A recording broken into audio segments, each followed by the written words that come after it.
notre victoire, digne du Seigneur.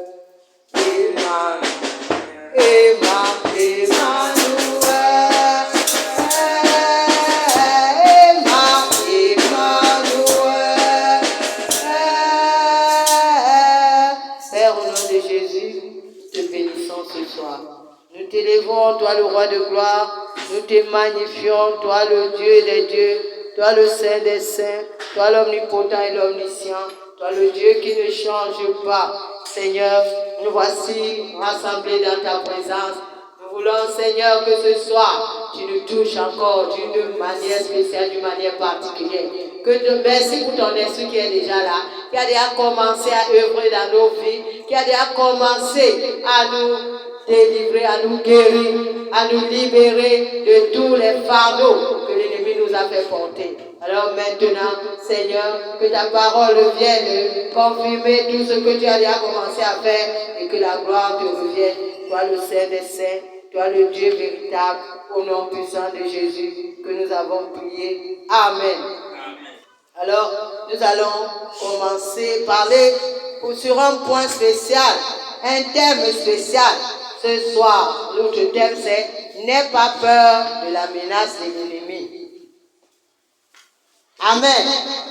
N'aie pas peur de la menace de l'ennemi. Bien-aimé, chacun de nous ici présent connaît qu'il a un ennemi, vrai ou faux? Ça peut être un ennemi visible ou un ennemi invisible. Qu'importe. Alléluia. Qu'il soit visible ou invisible, c'est un ennemi. Et ce que tu dois comprendre, c'est que l'ennemi ne vient pas pour te faire du bien. L'intention de l'ennemi, c'est de te nuire. L'intention de l'ennemi, c'est de te faire du mal. L'intention de l'ennemi, c'est de te détruire. Amen. Te faire ôter la paix, t'enlever la joie. Voilà l'intention de l'ennemi. Mais ce soir, après avoir écouté ce que nous allons écouter dans ce message, tu vas comprendre que tu ne dois pas avoir peur de l'ennemi. Tu dois t'encourager toi-même. Tu dis, je ne dois pas avoir peur de l'ennemi. Donc nous allons lire dans le livre de 1 roi 19, le verset 1 à 8. 1 roi 19.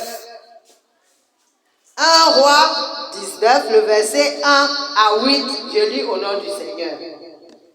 Le roi Akab raconta à Jézabel, sa femme, tout ce qu'Élie avait fait et comment il avait mis à mort tous les prophètes de Baal. Jézabel envoya alors un message pour avertir Élie en ces termes. Si demain, à pareille heure, je ne t'ai pas traité comme tu as traité ces prophètes, que les dieux m'infligent la plus terrible des punitions. Élie prit peur et s'enfuit pour sauver sa vie. Il se rendit à Beersheba, dans le pays de Juda. Là, il laissa son serviteur. Puis, il marcha pendant une journée dans le désert et alla s'asseoir sous un arbuste, un genêt. Il souhaitait mourir et dit, maintenant, Seigneur, j'en ai assez, reprends ma vie, car je ne vaux pas mieux que mes ancêtres. Puis il se coucha et s'endormit sous le genêt.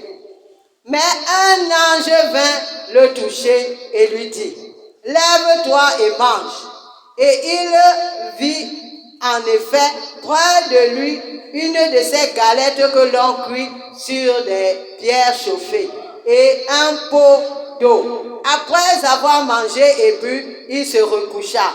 Mais l'ange du Seigneur revint, le toucha et lui dit, lève-toi et mange, car tu devrais faire un très long voyage. Élie se leva donc pour manger et boire. Puis, avec les forces trouvées dans ce repas, il marcha 40 jours et 40 nuits jusqu'à l'Horeb, la montagne de Dieu. Bien-aimé, je ne sais pas quelle est la situation qui te menace. Je ne sais pas quelle est la situation qui te trouble. Je ne sais pas quelle est la situation qui te fait peur. Mais tu viens d'entendre l'histoire d'un grand homme. Un grand homme de Dieu. Un grand prophète. Alléluia. Le prophète Élie. Cet homme-là qui a fermé le ciel pendant 3 ans et demi. Il a déclaré que le ciel soit fermé. Aucune goutte de pluie ne va tomber jusqu'à sa parole. Donc il a fermé le ciel et il a pris les clés, il a mis dans ses poches. Alléluia. Un homme que Dieu exauce. Un homme qui parle, Dieu fait. Et quand il a fini de faire ça, il ne s'est pas arrêté là. On le cherchait partout. C'est juste le résumé de ce qui s'est passé avec cet homme. Mais si tu vas dans 1 roi, tu commences à lire peut-être à partir du verset 17, comme ça tu vas mieux te rafraîchir. Alors il a dit, comme tout le monde a abandonné Dieu pour adorer Baal, donc les idoles, alors il s'est dit qu'il est resté seul. Et c'est pour ça qu'il a dit que Dieu n'envoie plus la pluie dans ce pays. Et c'est comme ça qu'il est donc là, on le cherche, on ne le voit pas. On le cherche à gauche, on ne le voit pas. Et Dieu le fait disparaître. Vous vous rendez compte? Cette histoire, c'est pour nous montrer comment est-ce que Dieu était avec cet homme. Alors, il a lancé le défi. Il a invité tous les prophètes de Baal et d'Astarté, donc tous ces prophètes qui servaient les idoles. Il les a dit, nous allons nous réunir. Vous allez venir vous tous, venez vous tous, allumez faites l'autel et faites le sacrifice sans mettre le feu. Et quand il a dit ça, il a dit, comme vous êtes nombreux, commencez.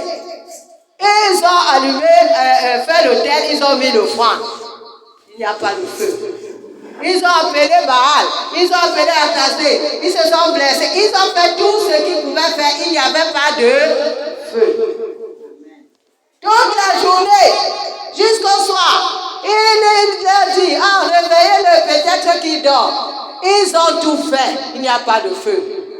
Alors lui, il a dit, c'est le tour maintenant. Il a demandé aux enfants d'Israël, venez bâtir l'autel. Et vous allez voir aujourd'hui qui est Dieu. Si c'est Baal qui est Dieu, nous allons l'adorer. Nous allons adorer à partir de maintenant le Dieu qui va répondre par le feu. Et c'est ainsi qu'on a fini de bâtir l'autel. Quand on a bâti l'autel, il a dit donc, prenez l'eau, puisez l'eau, versez. On a puisé l'eau 1 fois, on a versé. 2 fois, on a versé. 3 fois, on a versé. Et c'est comme ça que Élie a commencé donc à prier. Alléluia. Élie a commencé à prier. Il a invoqué Dieu.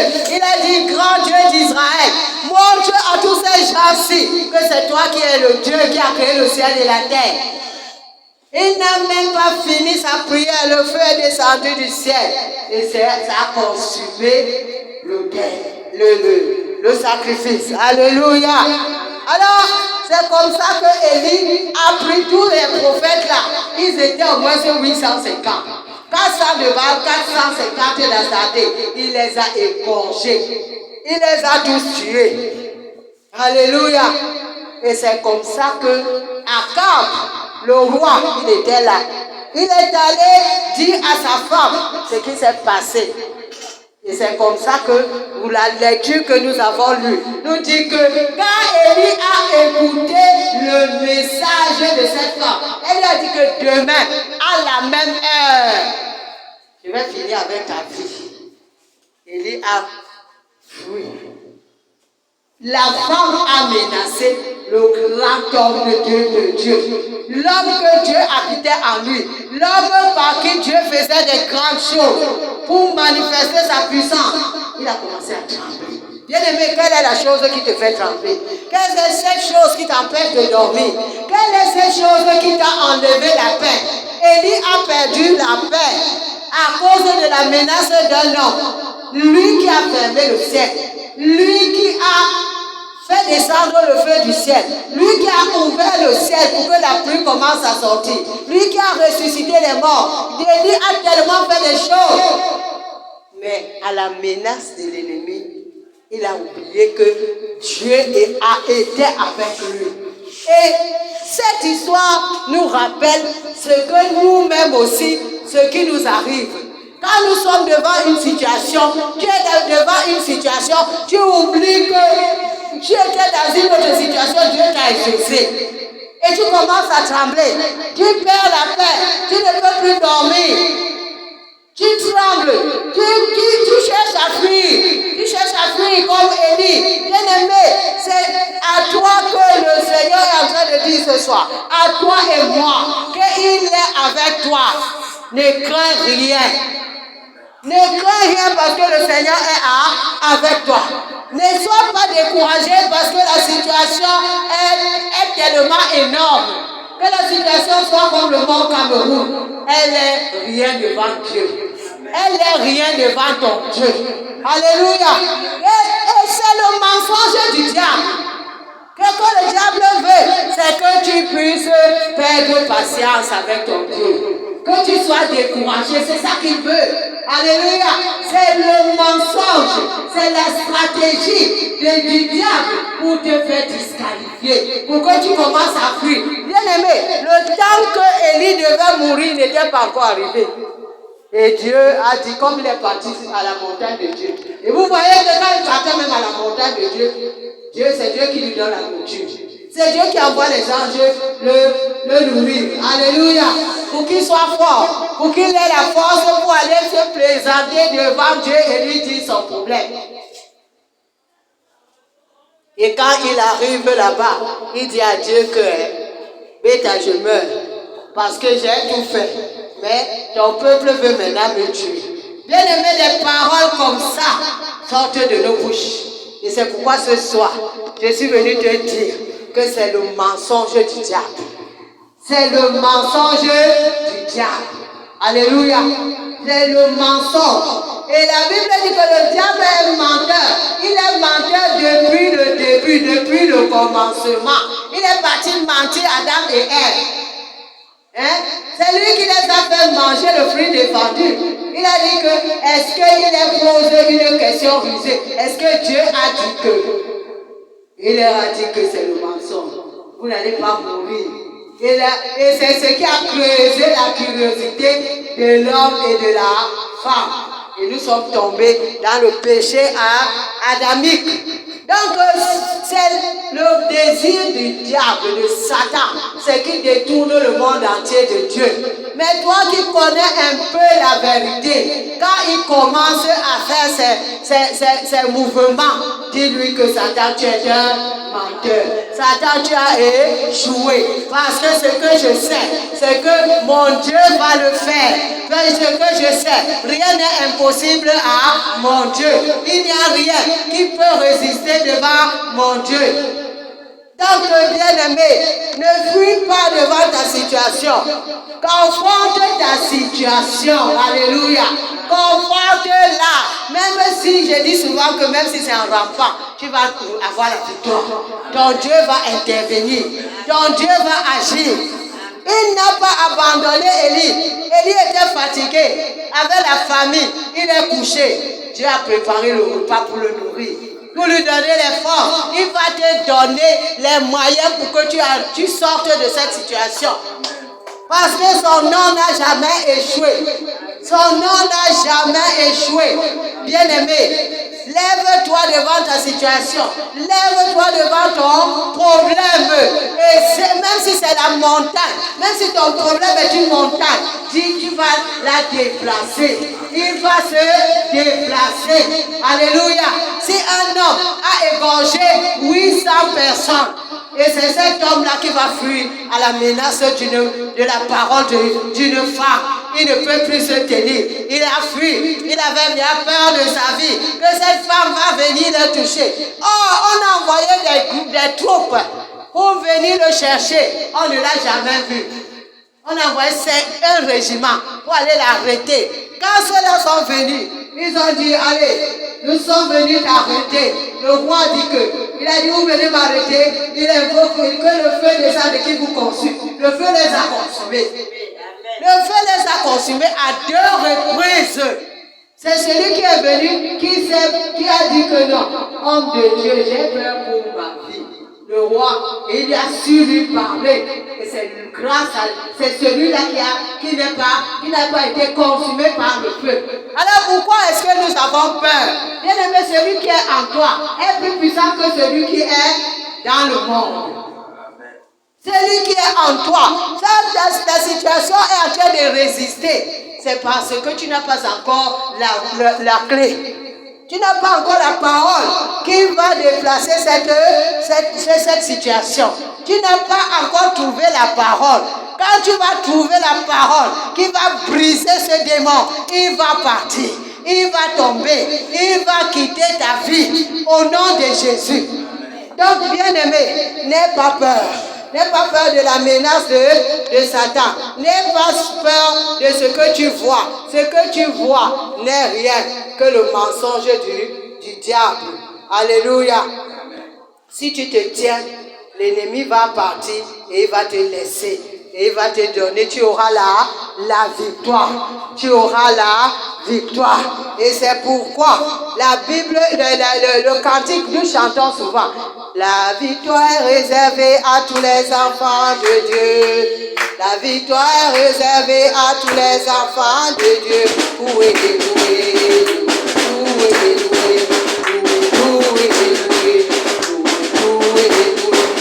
Que Dieu bénisse sa parole ce soir et que cette parole commence la délivrance de ta vie. Loué, loué, loué, loué, loué, loué, loué, loué.